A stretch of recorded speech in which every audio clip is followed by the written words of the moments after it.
Доод суурийн талбай нь 64 π байг цилиндрийн тэнхлэг огтол нь квадрат бол цилиндрийн өндрийг олоорой гэж.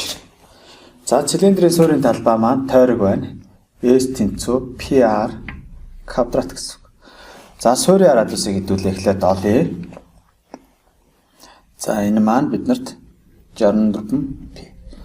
Дээрээс R квадрат тэнцүү 64. Дээрээс R тэнцүү 8 болно гэсэн. За суурийн радиус 8. За тэгвэл бид тэнхлэг огтол нь квадрат хэлбэртэй гэсэн.